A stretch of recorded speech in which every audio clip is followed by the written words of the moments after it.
Amén. Vamos al libro de Juan, capítulo 4. Aquí vamos a ver un evento que es muy conocido por nosotros. De verdad que es un evento, es un momento donde el Señor trata con una persona, con la mujer samaritana. Como les decía, el Señor iba al grano, veía la necesidad, la condición de la persona y no lo pensaba dos veces para predicarle directamente. Obviamente teniendo amor, paciencia, pero el Señor le hacía ver la realidad y la necesidad que tenía. Lo hizo también con Nicodemo. No sé si ustedes se recuerdan de Nicodemo.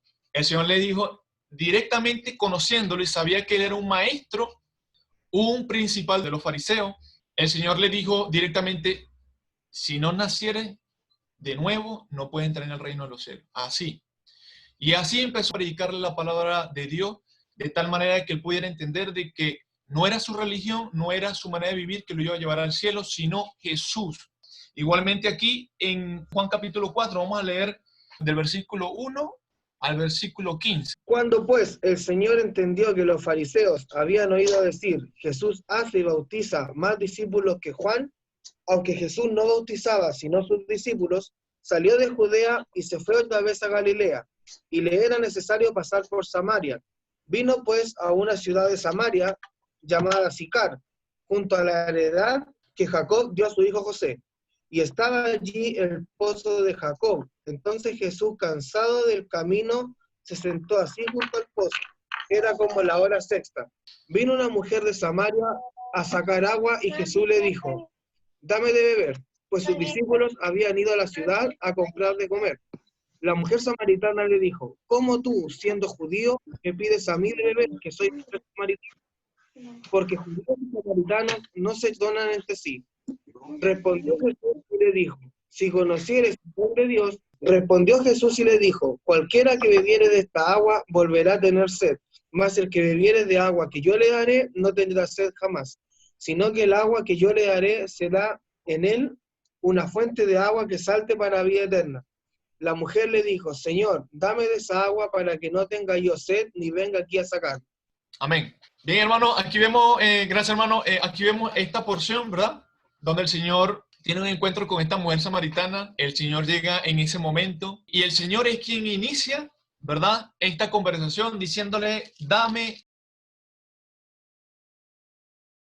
de beber. Y empieza a ilustrarle cómo esa agua de que ella dependía y que ella estaba sacando en ese momento, en realidad no iba a poder saciar su sed espiritual. Y el Señor estaba aquí ilustrando algo espiritual, pero ella no comprendía, ¿verdad? Ella no podía entender lo que el Señor realmente quería que ella entendiera. Y por medio de esta conversación, el Señor le quiere hacer saber a ella su condición de pecado. Por ejemplo, versículo 16 dice, el 15, la mujer le dijo, Señor, dame de esa agua para que no tenga yo sed, ni venga aquí a sacarla. Versículo 16 dice, Jesús le dijo, ve, llama a tu marido y ven acá. Lo tremendo es que el Señor la estaba llevando al punto principal donde Jesús quería que ella se encontrara. Y era su condición de pecado. Por ejemplo, el Señor al principio le está hablando sobre el don de Dios, le está hablando sobre esa agua viva y ella se interesa y ella dice, bueno Señor, dame de esa agua para yo no tener que venir cada día acá a sacarla. Pero el Señor obviamente la llevó al punto donde ella tenía que primero reconocer su pecado para que pudiera recibir el don de Dios. Y así somos nosotros. Cuando recibimos a Cristo, primeramente tenemos que aceptar que éramos pecador y renunciar al pecado. Reconocer en realidad de que estábamos mal delante de los ojos de Dios. Y esto fue a donde el Señor primeramente quería llevarlo, que ella pudiera entender la realidad de su pecado. Y el versículo 16 le dice, bien has dicho, porque no tengo marido. Jesús le dijo, bien has dicho, no tengo marido, porque 5 maridos has tenido, y el que ahora tiene no es tu marido. Esto has dicho con verdad. La realidad es que esta mujer estaba viviendo una vida en pecado, en fornicación, y la realidad de su pecado es que estaba practicando un pecado. Y lo tremendo, hermano, es que el Señor lo hizo a propósito con la intención de que ella reconociera. Si el Señor no la lleva a ese punto y ella no reconocía su pecado, ella no podía recibir el don de Dios, que era la salvación, el regalo de Dios. Y muchas personas quieren ahora seguir al Señor, vivir para el Señor, pero no quieren abandonar su pecado. La mujer quería del agua viva. La mujer quería el regalo de Dios, pero no estaba interesada al principio en reconocer su pecado. Y el Señor le lleva al punto principal que debía reconocer primeramente su realidad para recibir el don de Dios. Y aquí vamos a ver 4 realidades, hermano. La primera es la realidad de nuestro pecado. La segunda, lo inútil que son las religiones para llegar al cielo. Y estas son 4 razones que debemos reconocer y entender para llegar al cielo. La primera, como le digo, la realidad de nuestro pecado. La segunda, lo inútil que es la religión o las propias creencias para llegar al cielo. El versículo, alguien que me pueda leer versículo 19 al 22. Dice, le dijo la mujer, Señor, me parece que tú eres profeta. Nuestros padres adoraron en este monte y vosotros decís en Jerusalén es el lugar donde se debe adorar. Jesús le dijo, mujer, créeme, que la hora viene cuando ni en este monte ni en Jerusalén adoraréis al Padre. Vosotros adoraréis lo que no sabéis. Nosotros adoramos lo que sabemos, porque la salvación viene de los judíos. Amén. En este contexto, hermano, podemos ver de que la mujer le dice, ella como que se trata de refugiar en su descendencia, ¿verdad? Ella se trata de refugiar en lo que había pasado anteriormente. En este contexto nos damos cuenta de que había un problema, una enemistad entre los judíos y los samaritanos. Los samaritanos, en el tiempo del cautiverio, el pueblo de Israel se encontraba dividido. El reino del sur y el reino del norte. El reino del norte, ¿verdad? Su capital era Samaria. Muchos de ellos fueron exiliados por los asirios, pero pocos quedaron en ese momento en la región de Samaria, pero ellos se ligaron con las personas que se quedaron allí, con los extranjeros. Alguien que por favor me pueda buscar Segunda de Reyes capítulo 17, versículo 6, y otro Segunda de Reyes 17, 24. Amén. Leo ambos. Dice, Ya. versículo 6, en el año 9 de Oseas, el rey de Asiria tomó Samaria y llevó a Israel cautivo a Asiria, y los puso en Alá, en Abor, junto al río Gozán, y en las ciudades de los Medos. Y versículo 24, y trajo el rey de Asiria gente de Babilonia, de Cuta, de Aba, de Amat y de Sefarbaim, y los puso en las ciudades de Samaria, en los lugares de los hijos de Israel, y poseyeron a Samaria y habitaron en sus ciudades. Amén.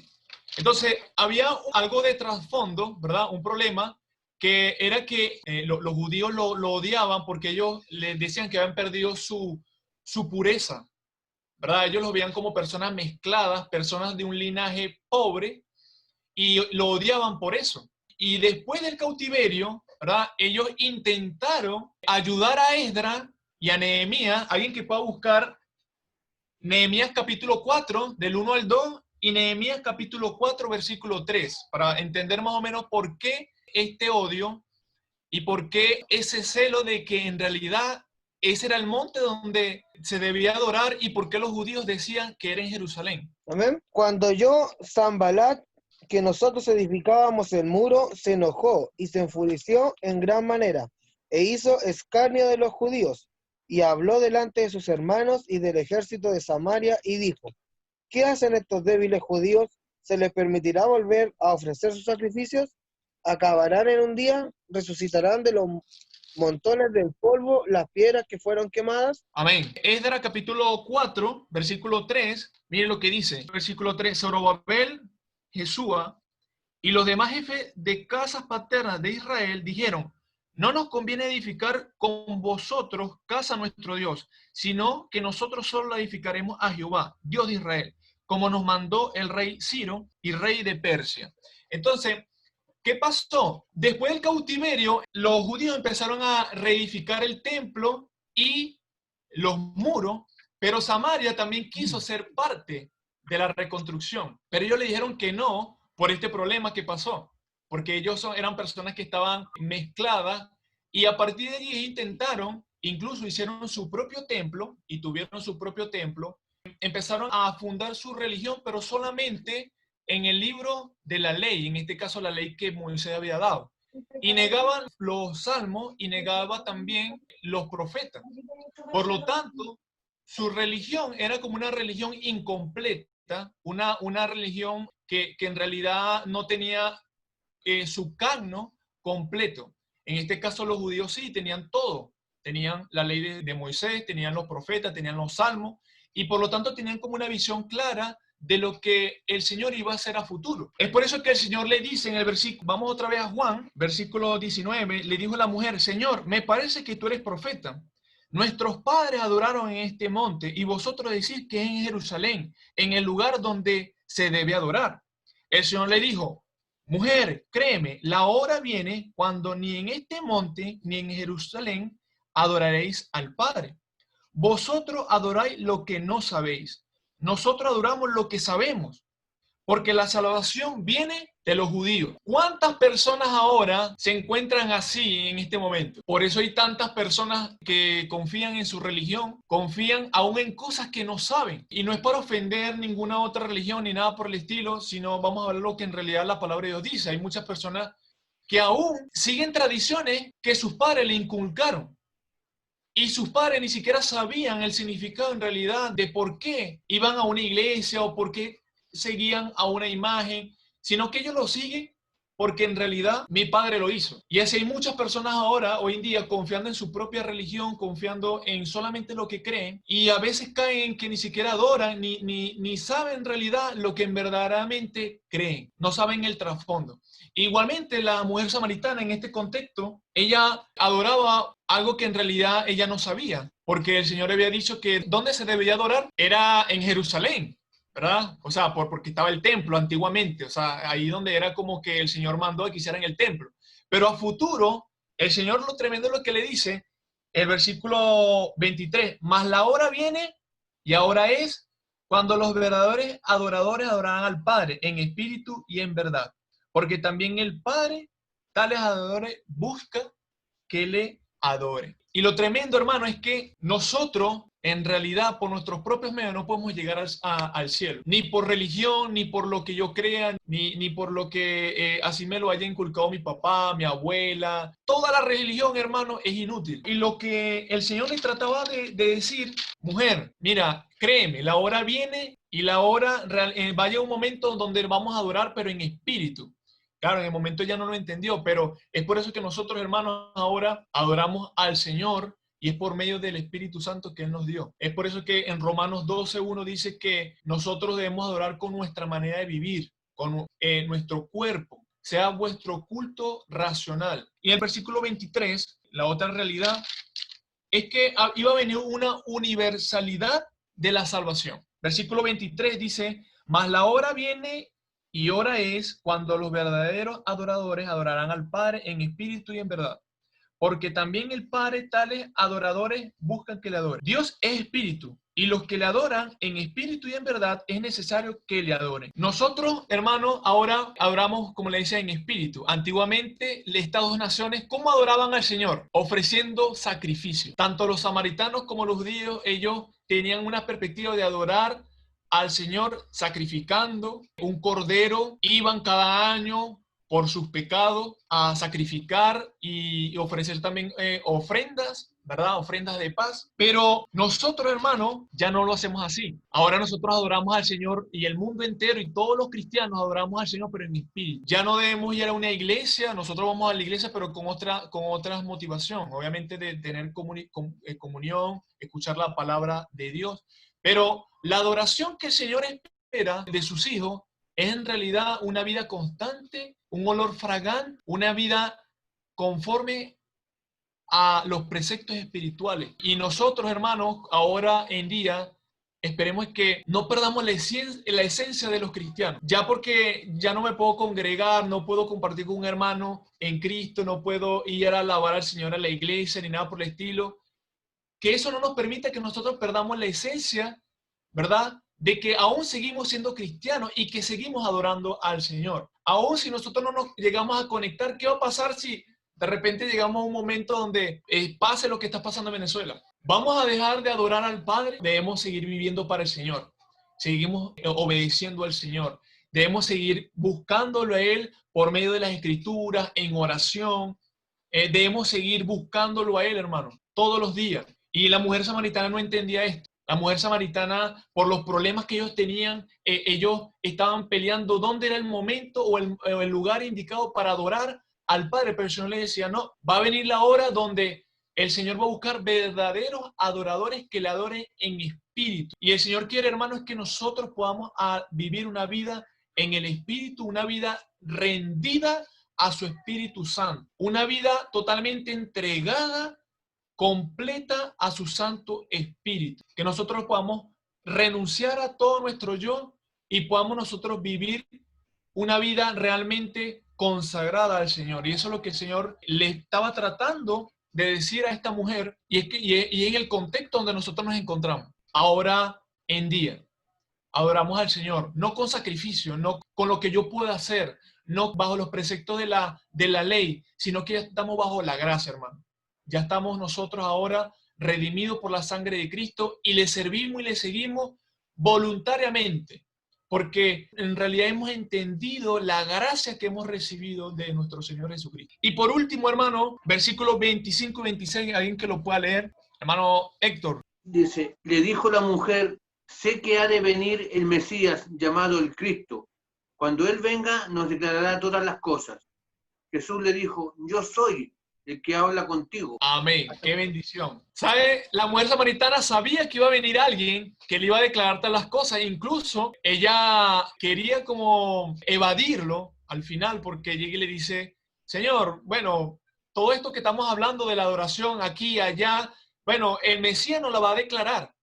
Vamos a esperar que venga el Mesías, porque ella había oído que iba a venir el Mesías. Y lo tremendo, hermano, al principio de la conversación y lo hermoso, que es algo que nosotros también cabe destacar acá, es que el Señor, ¿a dónde iba al principio en la porción que el hermano Alejandro leyó? Cuando el Señor salió de Judea, ¿a dónde iba? ¿Cuál era su destino? Su destino era Galilea, que es una parte más al norte, porque está Galilea, estaba Samaria y estaba Judea, y el Señor estaba abajo en Judea e iba a Galilea. Pero ¿qué pasa con ese versículo que dice el versículo 4? Y le era necesario pasar por Samaria. Le era necesario pasar por Samaria. Qué bendición, hermano. El Señor sabía que estaba una mujer allí, una mujer menospreciada por la sociedad, una mujer que en realidad la veían como una mujer despreciada por su condición de vida. La mujer samaritana, ¿a qué hora salió a buscar agua?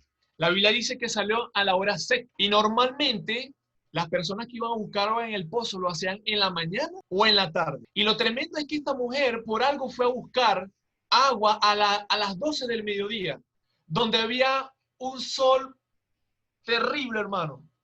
Un sol que en esos tiempos, en ese lugar árido, esos lugares donde son desiertos, la costumbre era buscar agua en la mañana o buscar agua en la tarde.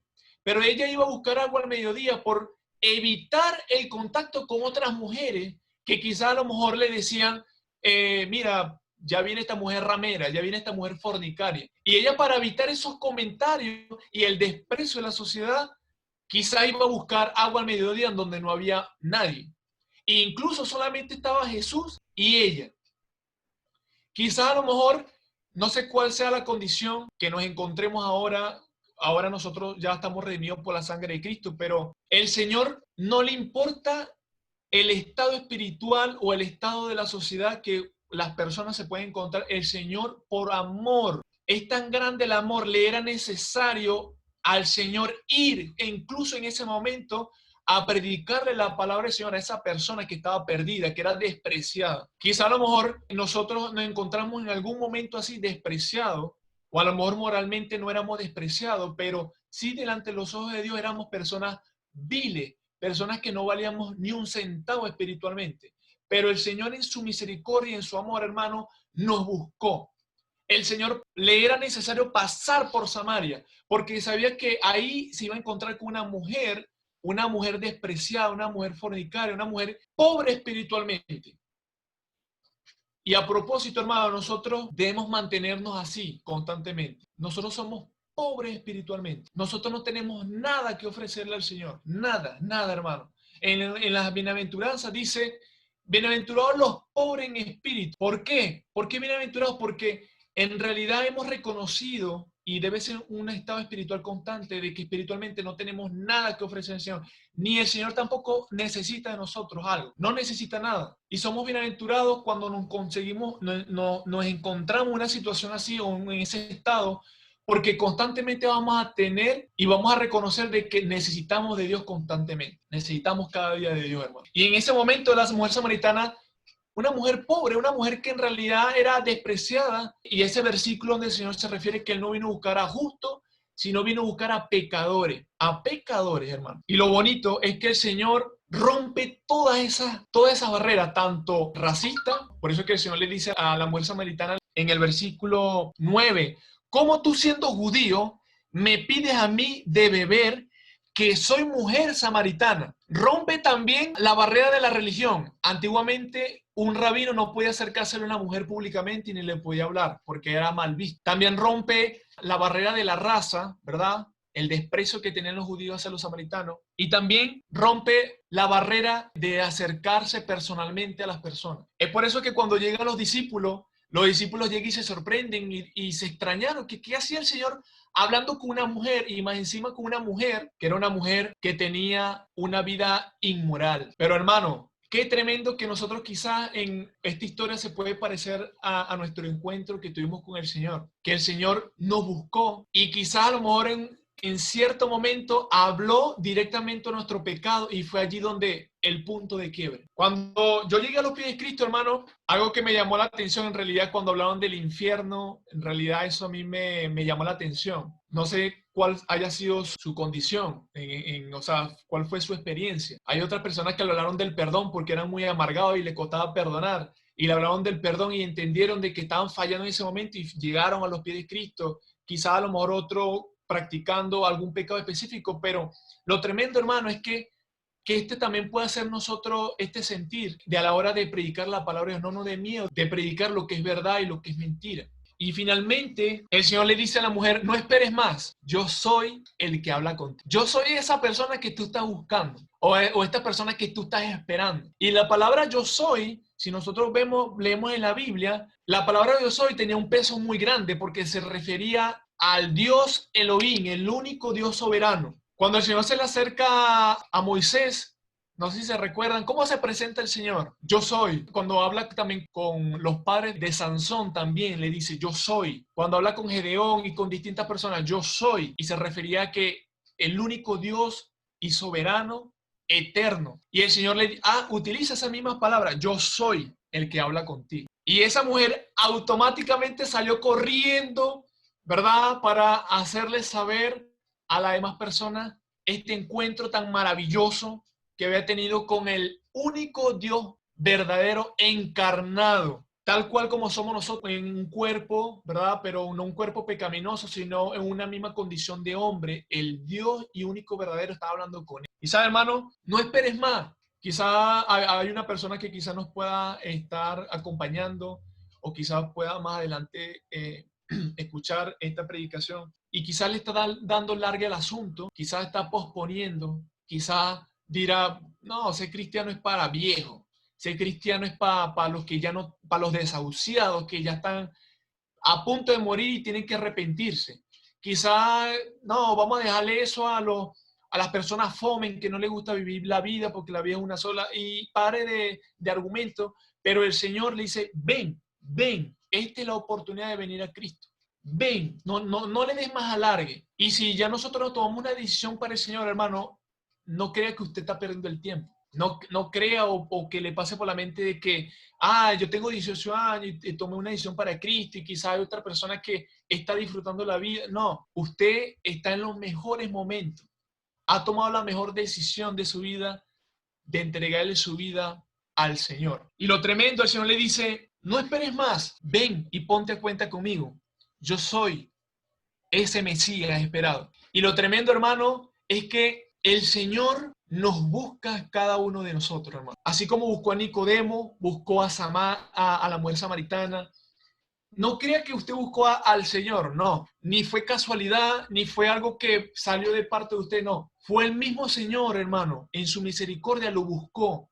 Y quizás a lo mejor usted se descarrió también y se fue al mundo y el Señor lo volvió a buscar porque el Señor le era necesario de que usted conociera su amor, le era necesario. Y espero, hermano, que también pueda hacer este deseo en nuestro corazón, de que sea una necesidad predicar el Evangelio, de que sea una necesidad compartir las buenas nuevas a aquellas personas que lo necesitan. Muchas personas a lo mejor no lo ven así, no lo ven como una necesidad, pero ojalá que nosotros podamos también como cristianos tener este mismo sentir, de que así como es necesario respirar, es necesario comer, es necesario tener trabajo, sea una necesidad compartir el Evangelio del Señor, hermano. Y estos son cuatro, hermanos, cuatro realidades que nosotros debemos entender para poder ser salvos. Quizás nosotros ya lo entendimos y pudimos experimentar esto, pero lo tremendo, hermano, y lo bonito de este mensaje es que Dios nos ama, hermano. Dios nos ama. Y dentro de su amor, Él predica la palabra del Señor, Él anuncia las verdades. Como le dice al principio, estamos en unos tiempos donde